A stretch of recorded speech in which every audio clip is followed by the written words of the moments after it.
Jeremiah was not just the weeping prophet, as he is known, but also he was one of the really challenging prophets. Not that there wasn't a serious competition among the prophets about that, because usually they challenged Israel, Judah, to follow the Lord seriously and not play around. And Jeremiah does the same. And welcome this morning. In Jeremiah 5, there is this, a real challenge and an indictment in a way about Israel's state, but we can take it to heart as a challenge and as an encouragement also.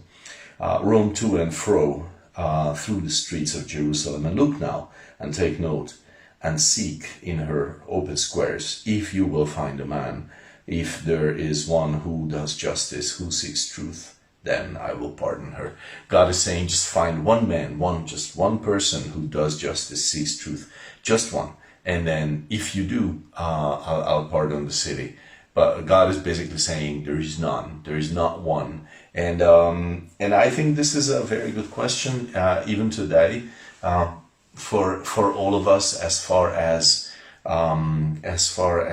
truth and spirituality and walking with God goes, because here is a good question: where are all the men? Where are all the people? Yes, generally, ladies and gentlemen, everyone, but also where are all the men? And that's a great question, and the answer is that the men have turned into sissies. The men have turned into men who are not willing to stand up, who are not willing to take the confrontation for the truth of the gospel, for the truth of the Lord, for the truth of the good news, for the truth of the Bible, for the truth of God's existence. Men are not willing to take this on, and this is such a challenge, because then what is worth saving? If nobody says, okay, this is important to me and I'm willing to take the conflict on for it.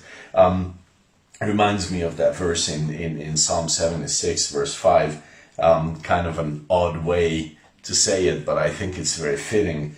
It says, the stout-hearted or the proud were plundered, they sank into sleep, and listen to this, and none of the warriors could use their hands. I think in one translation it even says none of the warriors could find their hands. The thing is, these are people who should be standing up and going at the enemy, and they all of a sudden they find, where are my hands? My hands are just kind of like limp. They're just not. It's not doing anything. I cannot. I would just. I could stroke the enemy or something, but I couldn't do anything against the enemy.